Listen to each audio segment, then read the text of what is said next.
Paano mo malalaman kung defective ang main PCB at kung aling section ang may problema ng defective? Good day. So magsa-sideline muna tayo kay JDL Electronics. Ayan, so gagawa tayo ng isang aircon window type. So ito. Okay, so problema nito ayaw magtuloy ng andar ng compressor. Wala naman lumalabas na error. Ayan. So, ayun si Lakay. Shoutout muna, Boss Lakay. Ayan. So, nag-sideline muna ako dito dahil bibili ako nung subwoofer doon sa aking sound system na binubuo. Mini sound system lang naman. Eh, wala tayong pambili kaya magsa-sideline muna tayo. Medyo kinakalawang na tayo sa pagre-repair. Ayun.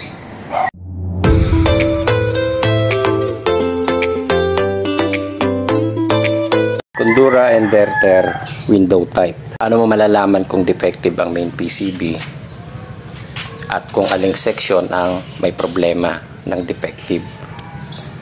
Madali lang yan. Kapag ini-on mo yung power, ayan, dapat merong light indicator yan dito.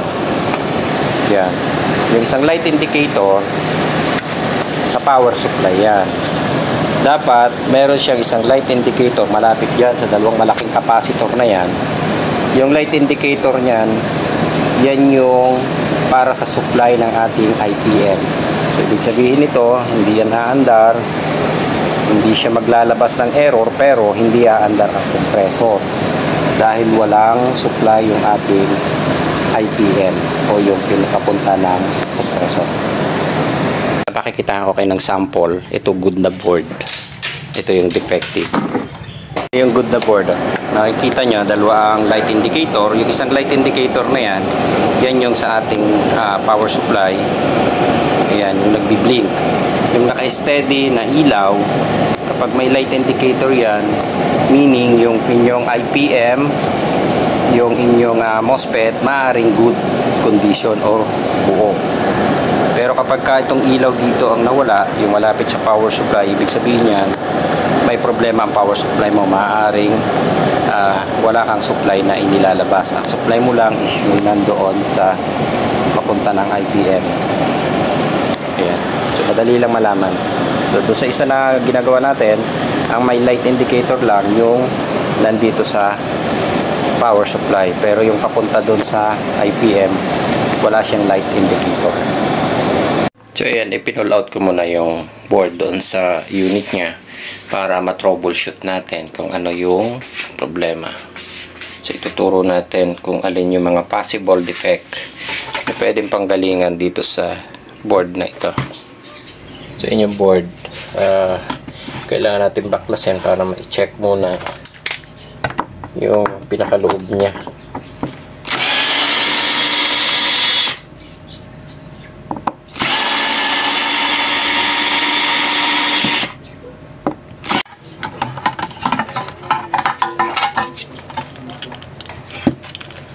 Yan. So dito sa troubleshooting nito, syempre una i-check lang muna natin is itong MOSFET and diode. Extend tayo. Ito yung input ng AC. So check nyo lang kung may makukuha kayong shorted dyan. Ayan. So katulad nyan, wala namang shorted.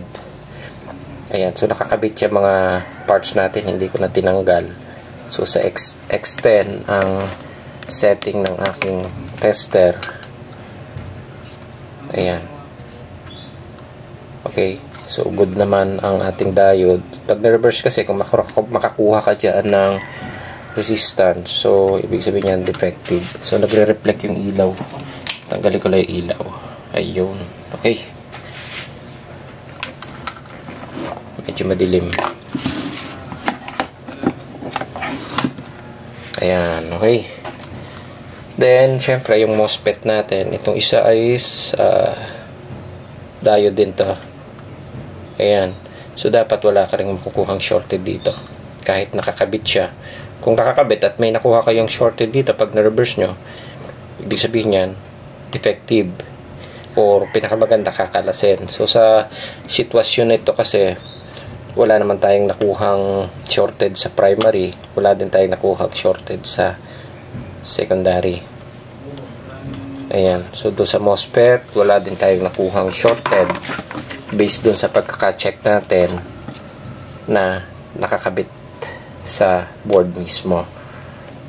So sa ganitong sitwasyon, kung wala kayong nakuhang shorted sa mga MOSFET and diodes, so kung pwedeng panggalingan is dito sa board,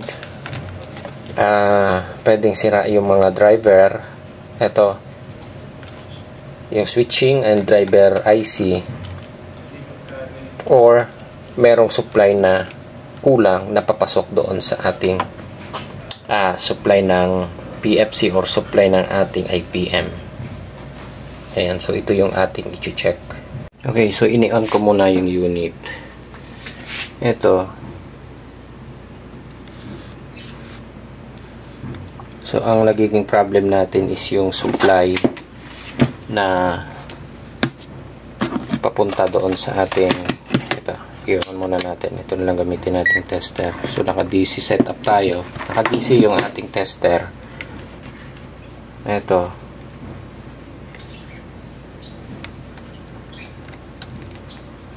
Ito yung papasok doon sa input natin. So kasi dito sa trouble nito pwedeng may problema itong relay. Pero dito makikita nyo yan kapag sinundot natin yung diode na naka-DC supply. Ito pala yan, DC. Ayan. So sa DC supply, dapat meron tayo. Ayan. So kung meron kang nakuha nyan, 306 volts. So ibig sabihin, good yung pumapasok sa'yo. So wala kang problema sa AC, wala ka rin problema sa DC na pumapasok do sa IPM module natin. Okay. So yung isang troubles, kung hahanapin naman natin yung mga supply na papasok doon sa IPM. So meron siya dito, ito, may mga test point siya dito, ito, test point niya yan ng 15 volts. Isusum lang natin.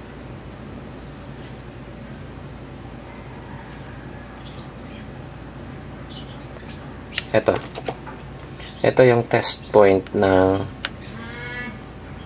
15 volts. So dapat meron tayong makukuhang 15 volts dito. Medyo blurred lang yung ating tester.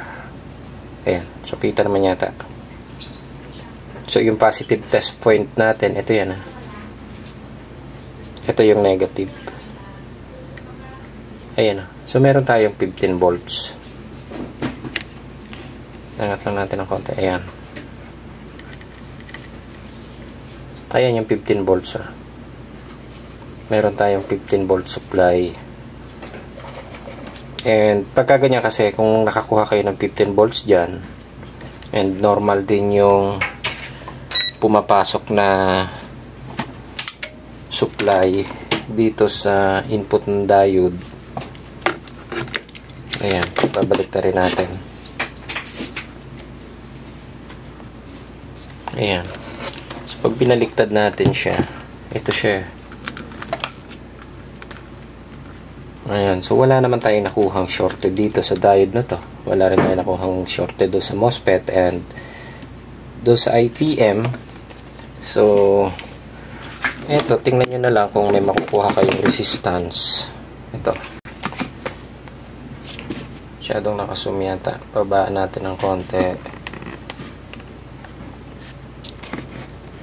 Ayan. Yung ilaw ko kasi nasa ibabaw kaya nagre-reflect. So dito wala naman tayong nakuhang shorted sa diode na to. MOSFET wala din. Dito wala din. So ang IPM, pwede nyo rin namang i-check yan kung may makuha kayong shorted. So gawin nyo na lang, ito. Yung isang paa ng tester, itutok nyo siya dito sa negative. So negative ng diode to o negative DC supply, and then punta kayo dun sa pinaka dito, yan. So kung may nakuha kayo dito, ito yung UBW ayan, so meron tayong resistance na nakuha, meron din dito. So kapag na-reverse natin, dapat mawawala yan. O yan. So, wala tayong nakuha. So, ibig sabihin yan, maaaring wala tayong shorted doon sa ating IPM IC. Kung may makuha kayong resistance dito kapag ni-reverse nyo, katulad itong ginawa natin, ito, yan, may resistance ka dito, may resistance ka dito, meron ka din ditong nakuha sa UBW. Pag ni-reverse mo yung tester o test prod mo, dapat wala kang makukuhang shorted dyan. Ayan. So, kung wala kang nakuhang shorted, ibig sabihin, maaaring good ang IPM mo. So, hindi 100% masasabi natin good. Iba kasi yan kapag umaandar na. Pero sa base sa pag-check natin yung paghahanap ng shorted or defective parts, so, nakakabit kasi siya. Sa tester natin, maaaring good. So, hindi 100% na masasabi natin. Pero wala naman tayong nakuhang shorted. Okay? So, pwede nyo rin siyang i-check gamit ang digital tester natin. Ayan. So, nakaset ka ako ng DC DC setup yan. Ayun nakikita nyo, DC setup. And then, sa voltage reference naman ang gagawin. So, i-on natin. Ayan. So, may power na. May power na to. Ayan. So, ito yung input ng positive, negative. O output na pala to. Ang input kasi DC, itong gitna. Ayan. Ayun. So, nag-switch din ang relay. Kasi pagka hindi nag-switch ang relay, hindi 303 o 300 volts ang makukuha nyo dito. Mas mababa siya. So, ibig sabihin yan, kung ganyan kataas yan, yung relay switch nyo, nag-on o gumagana. So, maaaring masabi natin, complete supply yung pumapasok sa atin. Pero, ang problema, hindi nagsuswitch on yung ating section ng PFC and IPM. So, hindi aandar ang compressor. Ayan. So, dito, pwede nyo ring i-check. Naka-DC setup pa rin tayo. Dito ka sa negative ng diode. Then, tingnan mo itong output ng IPM. So, ang output ng IPM, itong kulay red ng test prod natin. Ayan. So, kung may nakuha kang 13, dapat ito, balance yan dito sa kabila. Ayan, 13.7. Itong kabila, dapat ganun din. Ayan, 13.7. 13.7. So, ibig sabihin, itong output natin, 13 volts, o 13.7.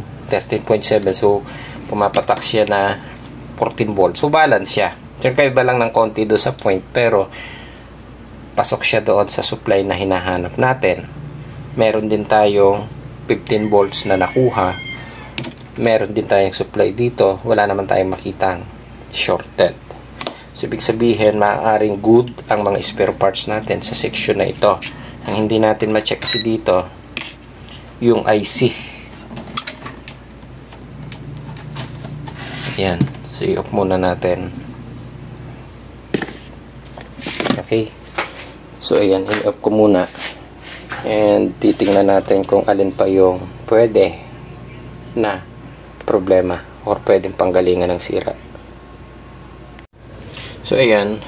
Dito, sa troubleshooting natin, doon sa IPM, sa IGBT and diode, wala tayong makuhang shorted. Meron din siyang pumapasok. Kasi once na may short, yung ating IGBT or IPM, usually talagang, yung supply dito is, kung hindi siya magdadrop, papunta ng IPM at saka papunta ng ating MOSFET and diode, o doon sa IGBT natin, usually nagdadrop ang supply.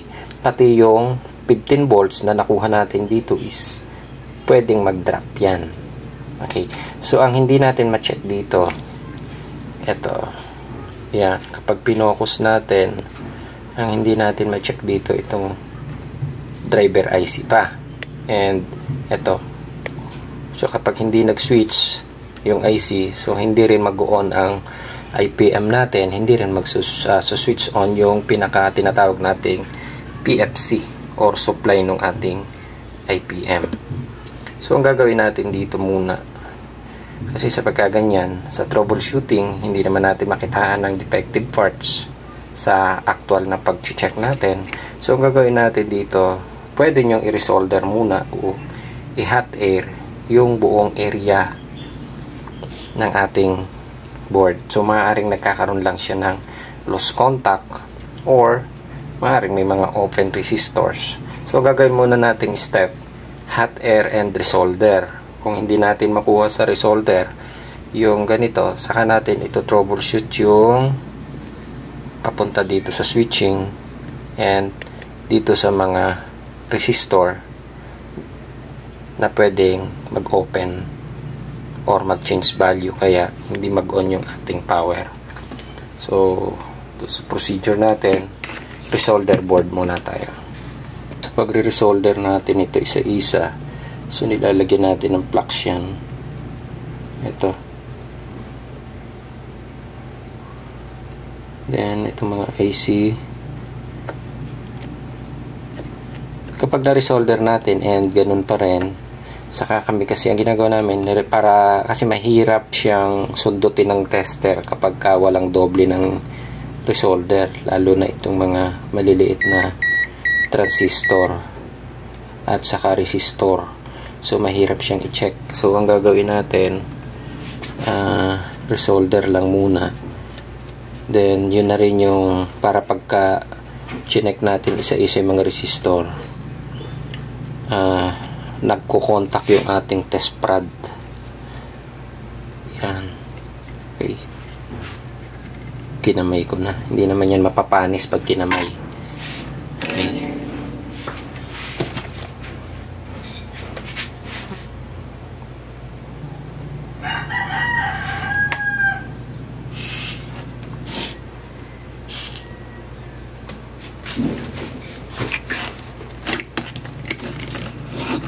Ito. So, pwede nyo i-resolder to isa-isa. So, talagang tiyagaan nga lang ang gagawin nyo. Ayan.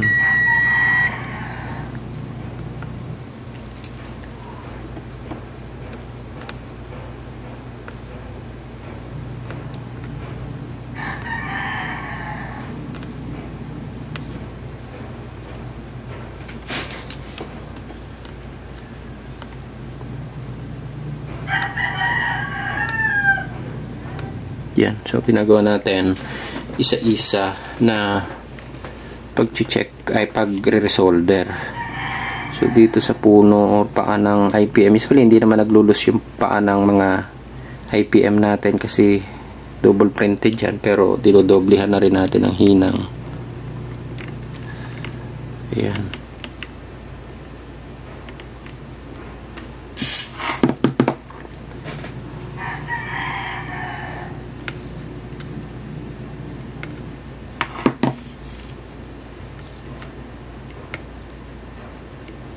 Ito.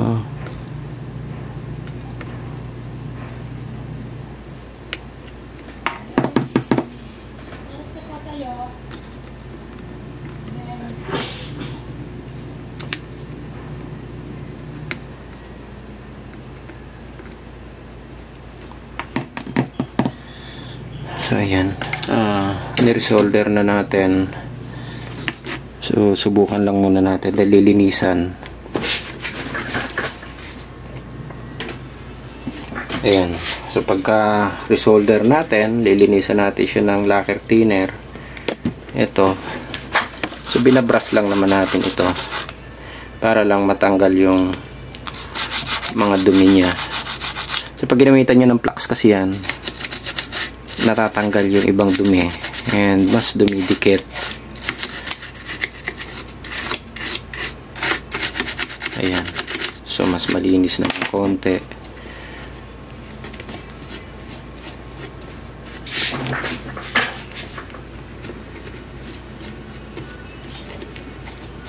Ayan. So, hindi naman tayo nagpo-proceed agad sa replacement ng spare parts.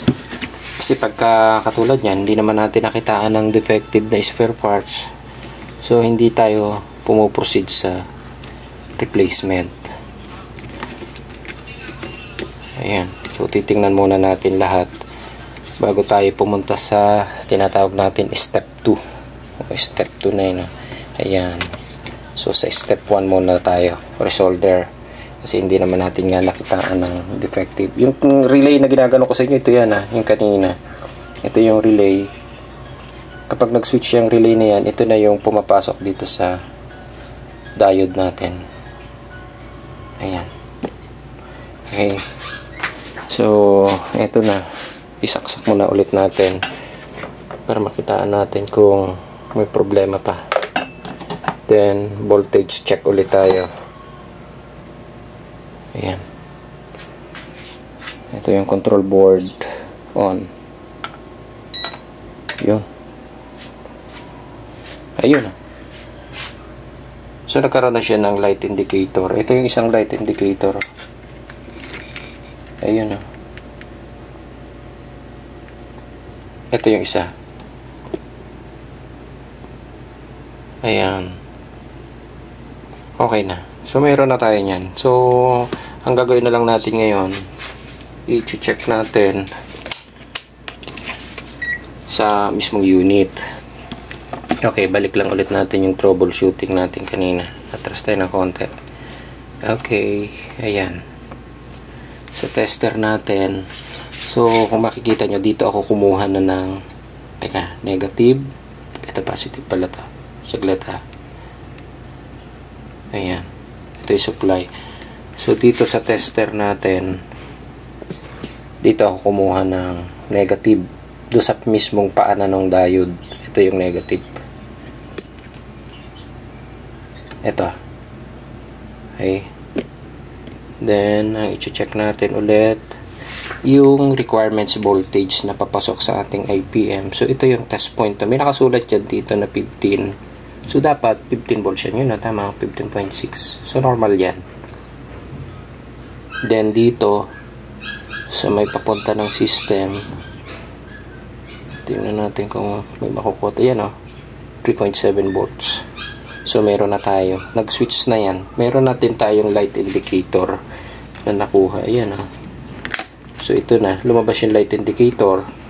Then, itong isang light indicator is nagbiblink. Kapag nagbiblink ng medyo mabagal yan, ibig sabihin, good ang power supply natin. Ayan. Pero para makita natin, pwede tayo mag-proceed ulit sa voltage reference o voltage check. Ito. Pag tiningnan natin ito, ayan. So, ito yung isa sa pinaka parang simple na i-troubleshoot. Ito yung chopper natin. Ito yung tatlong diode. Ayan 1, 2, 3. So, ito yung tatlong output supply. Then, tingnan natin kung anong volts ang makukuha natin. Ayan. So, doon ulit tayo sa ating negative. Dito na tayo tutusok sa negative ng diode mismo. And, tingnan nyo yung supply dito kung balance. Ayan. Tagilid natin ng konti. Ayan. Ito yung 5 volts natin. Normal. Ito yung 12.2 o 12 volts natin. Itong isa. 15.6. Okay. So, sa voltage output o voltage reference natin, lahat ito kompleto. Yan. Ayan. So, may indicator na tayo. Ngayon, ang gagawin natin is titestingin na natin sa unit. So, ito yung housing niya. Ayan. So, malinis naman yung housing. Dadagdagan na lang natin siya ng pinaka silicone na ginagamit natin. Then, iti-testing sa unit. Ayan. So, lalagay lang natin ng silicone ulit ito na panibago. Ayan. Dito, lalagyan din natin. Okay. So, linisan muna natin ng konti.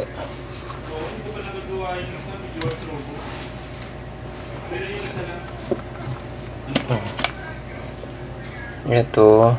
Ito, importante yung mga silicone na yan, ha. Sa tuwing magbabaklas kayo at magbabalik ng board, lalagyan nyo siya. Hanap kayo. Marami naman sa Shopee yan, eh. Ito. Yung ganitong klase. Yan, ha. Unique ang brand nito. So, ito yung original. Kulay puti. At saka, hindi siya tumitigas na nagiging parang rubber kapag hindi lalagay nyo dito. So, kahit matagal na siya, yung pinaka silicone na yan, hindi siya nalulusaw or hindi siya tumitigas. Ayan, so importante yan dito. Hindi yung isa, yung ano, kasi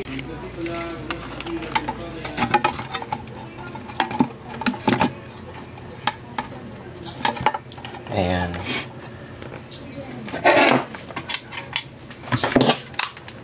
Babalik na lang natin. Yung paghigpit nito, tamang higpit din lang gagawin nyo, ha. So, gumamit kayo ng electric na may, ayan, or tansyahan. Basta, tansyado nyo na tama na yung higpit ng ating screw.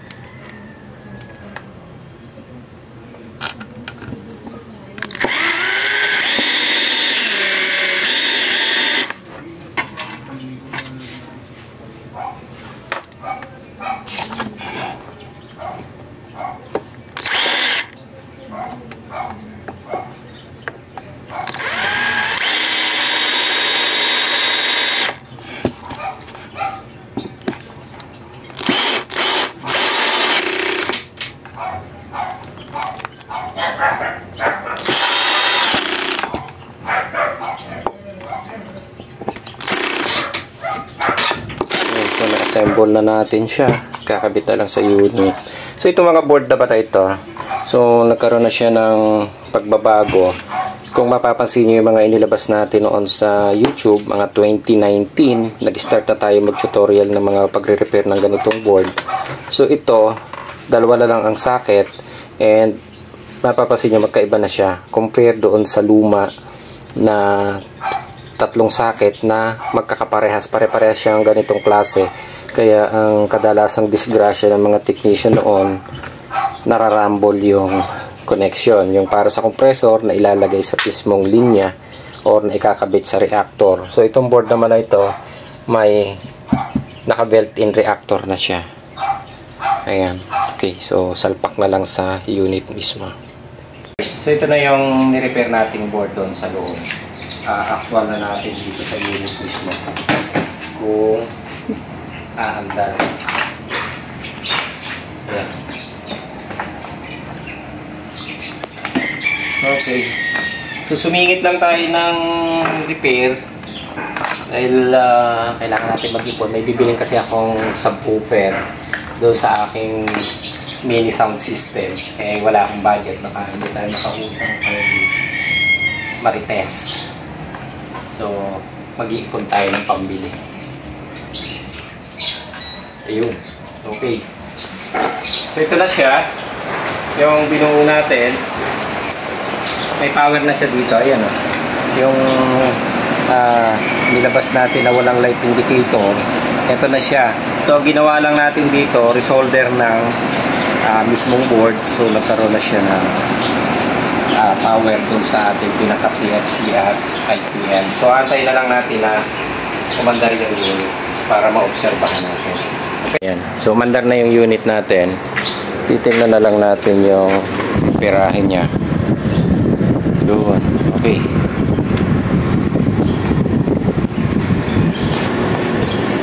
Ayan. So yan yung ampere niya. Bumaba na rin.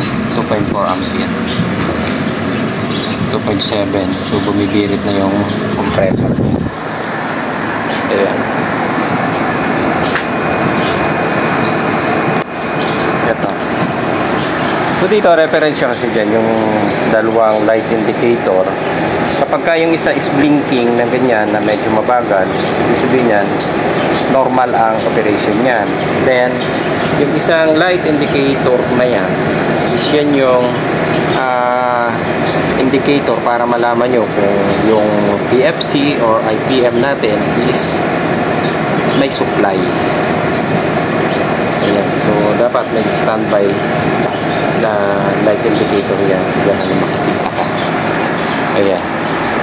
So, sa ngayon, maandar yung ating aircon. Ayan. Unti-unti lang bumibirit. And, syempre, kapag kaganyan na bumibirit na siya, yung clamp ammeter natin o yung ampere natin ay unti-unting tumataas. Yan na, 6. Bababa lang siya kapag ito, palalamigan natin yung sensor. Bitin natin ito. Yun. Inipit ko yung pinaka room temp sensor natin doon para malamigan. Then, unti-unting bababa yung ating ampere. Ayan, nasa 4.6 siya. So, dahil malamig na, unti-unting nagbababa ng ampere. Ayan, 2.6. Nag-slow down na yung ating compressor. Ayan.